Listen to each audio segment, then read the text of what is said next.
Tô aqui na minha cobertura e esse foi o resultado de hoje, 15 mil reais. Eu fiz questão de ir ao banco e pegar em espécie só para vocês terem noção. Já vou te adiantar que eu não sei gravar vídeos e esse provavelmente já vai estar todo cortado.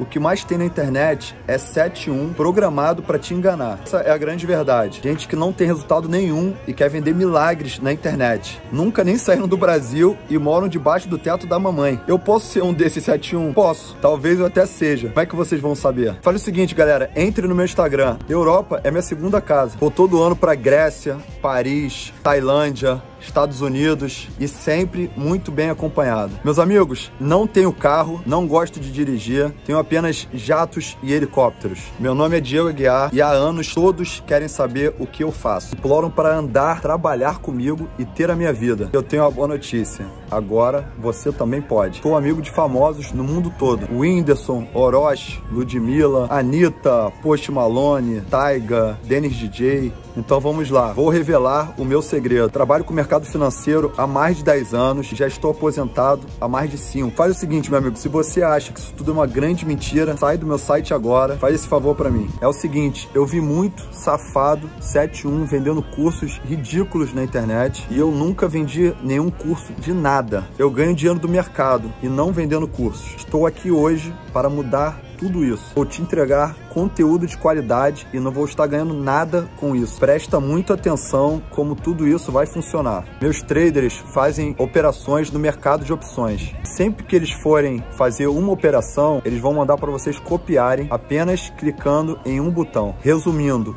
você vai ter o resultado de um profissional mesmo sem entender nada. Eu sou multimilionário e copio todos esses sinais. E como você vai saber se isso funciona, se é verdade ou não? Muito fácil, basta comprar agora, o preço é ridículo. Como eu disse, eu não ganho nada, o dinheiro vai todo para a minha equipe. E se você não gostar, não tem problema. Pede o dinheiro de volta que eu devolvo na mesma hora. Já me alonguei muito, então clica no botão agora. Caso ele esteja funcionando, significa que ainda tem vaga. Se não estiver funcionando, me manda uma mensagem no Instagram. Lembrando sempre, a prioridade são minhas amiguinhas. Te vejo no meu curso ou nas melhores festas do mundo. E aproveitando também uma questão desse time do Fluminense que é mal resolvida, né? Como ele tem dois homens de frente que participam um pouco dessa pressão ofensiva, fica uma sobrecarga no Martinelli e no Iago muito grande, e eles, por vezes, ficavam responsáveis por tentar fazer essa pressão no Diego e no Gerson, que são os meias, e que fazem essa construção. O Flamengo, quando ataca, faz quase um 3-2-5, né, com seus três homens atrás, o terceiro, Felipe Luiz, Diego e Gerson, e 5 homens na frente, com o Isla fazendo o lado direito.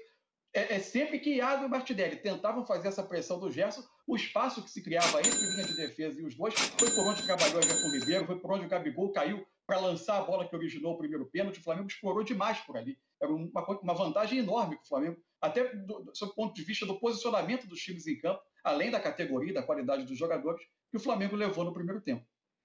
Você falou do que você considera a dependência demais da perna esquerda do Gabriel. Eu estava só lembrando que hoje o Luis Soares marcou o gol da vitória do Atlético de Madrid, que pode ser chamado de gol do título, marcou com a canhota, ele é destro.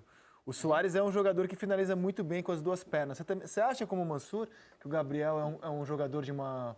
Não vou dizer de uma perna só, porque ele não disse isso, mas que tem uma dependência exagerada da perna boa dele? Quando o Mansur estava falando do Gabriel, eu me identifiquei rapidamente, porque eu não usava a direita para nada. E aí, até nos cursos que eu fiz lá da CBF de treinador, existia uma discussão sobre isso.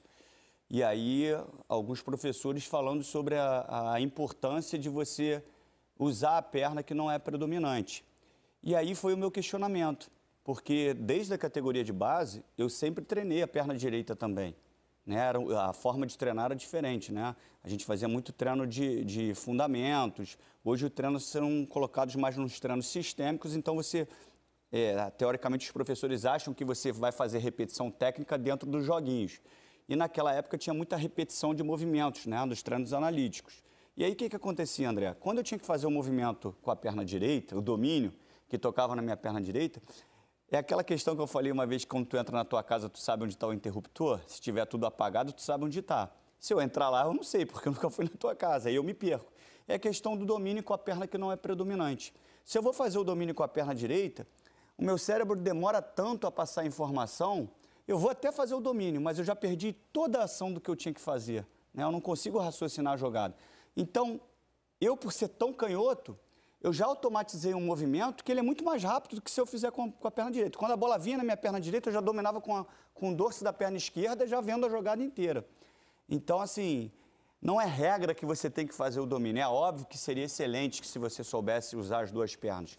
Mas eu acho que o jogador ele consegue criar um mecanismo corporal que vai facilitar até que ele não use a perna que não é predominante.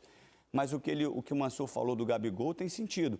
Por isso que eu bato muito na tecla da questão do jogador que joga trocado.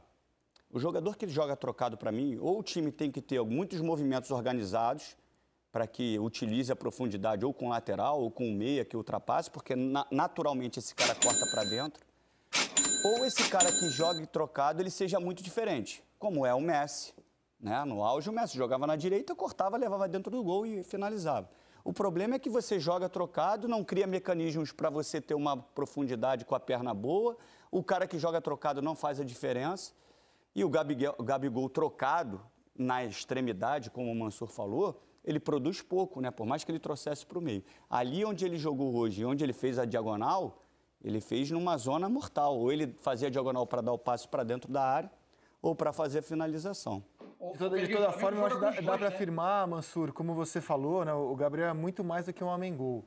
No Santos, ele fez uma dupla com, aliás, um trio, né? Porque era o Gabigol na direita, o Ricardo Oliveira no centro e o Marquinhos Gabriel na esquerda, né? E num ano muito bom do Santos, ele e o Ricardo Oliveira foram artilheiros de todas as competições que disputaram em 2015. E o jogo de hoje, com a assistência que ele deu para o Arrascaeta sofrer o pênalti que abriu o placar, a gente vê cada vez mais, no meu entendimento, que o Gabriel é um excelente goleador, mas ele é mais do que só um homem-gol. Ele é um jogador capaz de desempenhar diferentes funções e é muito perigoso ter um cara assim no seu campo de ataque. Desculpa, Mansur. Não. Então, primeiro, é só observar que, curiosamente, essa questão do pé invertido, né? O Flamengo joga com 2 jogadores de cada lado com o pé invertido, na formação, vamos dizer, no desenho tático inicial, né? Arrascaeta e Bruno Henrique partindo da esquerda, o Everton Ribeiro e o próprio Gabigol pendendo um pouco mais para o lado direito como ponto de partida.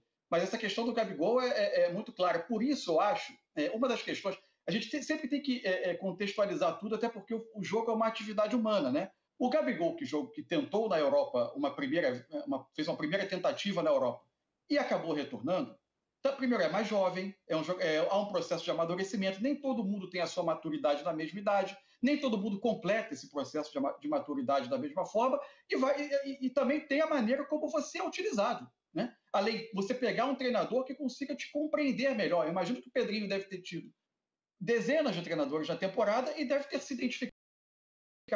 Eu acho que fazer o Gabigol, por exemplo, ter que definir entre ser um ponta ou ser um camisa 9, nunca vai tirar o melhor do Gabigol. O Gabigol é um atacante de movimento. O movimento é fundamental. O ataque ao espaço, explorar espaço, surpreender o adversário, ser o menos previsível possível. Ele se beneficiou demais a partir de 2019 com o Jorge Jesus, do Flamengo passar a jogar com uma dupla. Porque isso passou a explorar o melhor do Gabigol. Que é a imprevisibilidade, a multiplicidade de movimentos que ele pode dar, a diagonal da direita para dentro, encontrar o espaço numa dupla de ataque em que nenhum era um centroavante fixo.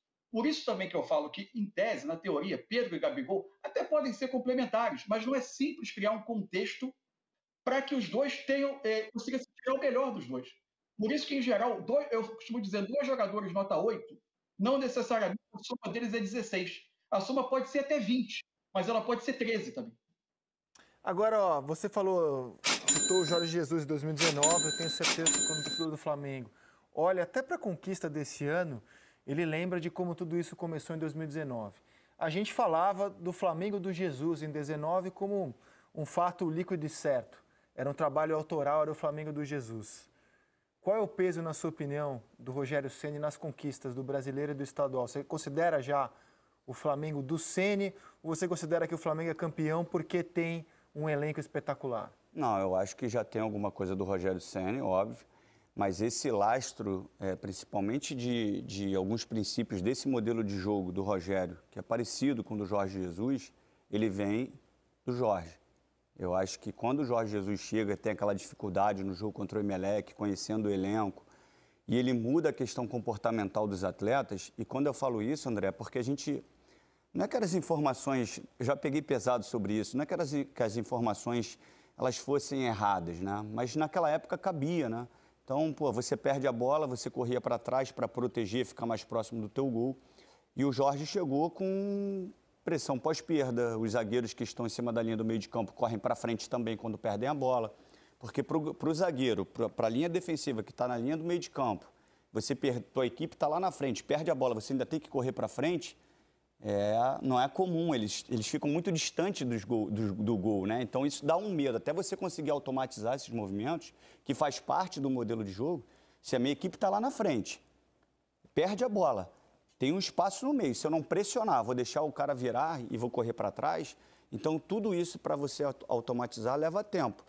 Eu vejo o Rogério com uma essência ofensiva, com um modelo de jogo moderno, mas existe a questão pessoal, que eu também dava pouca importância, e depois de ouvir treinadores que me surpreenderam, né, de ler, como o Mourinho, eu achava que o Mourinho deixava de lado qualquer questão comportamental e simplesmente se focava na técnica e tática. E depois de ver até algumas séries e ler alguns livros, ele também se preocupa com a questão pessoal. E eu não sei como é que é a questão pessoal do Rogério. E aí o Jorge Jesus tem todo aquele encanto, que é um cara que consegue discutir com o atleta.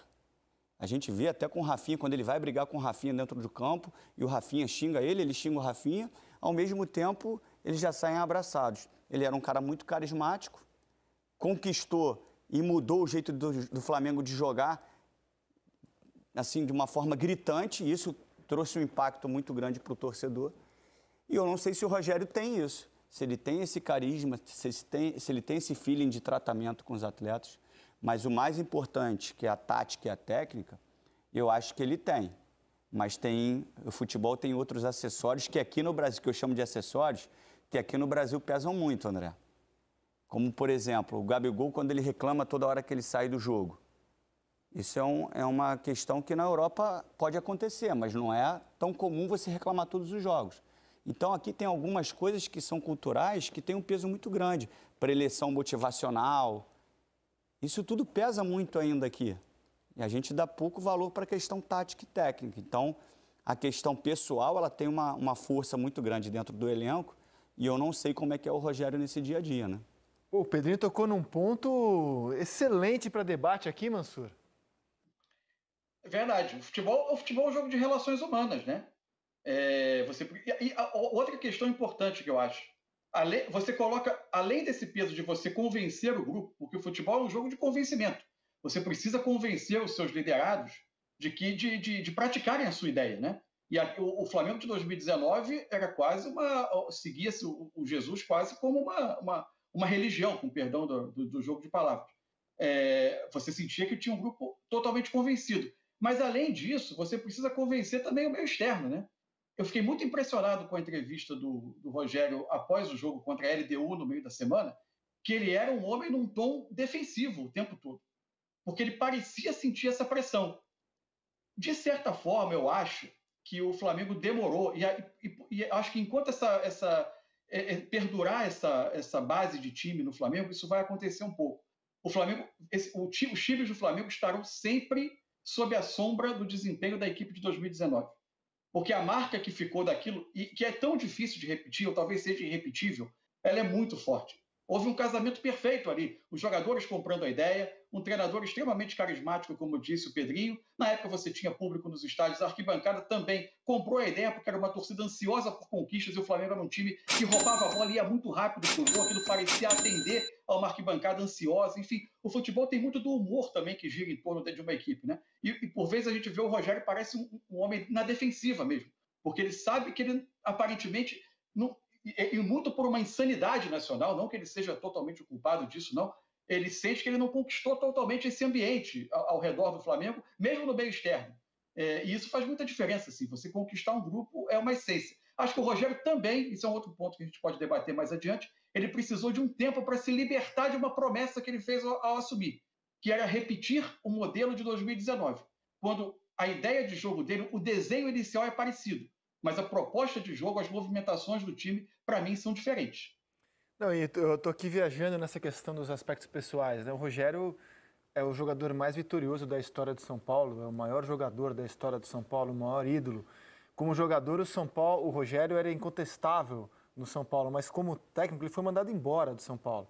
Então você imagina um clube no qual ele não tem a identificação e a cobrança é enorme e a comparação é muito inevitável com Jesus, natural também que ele se sinta pressionado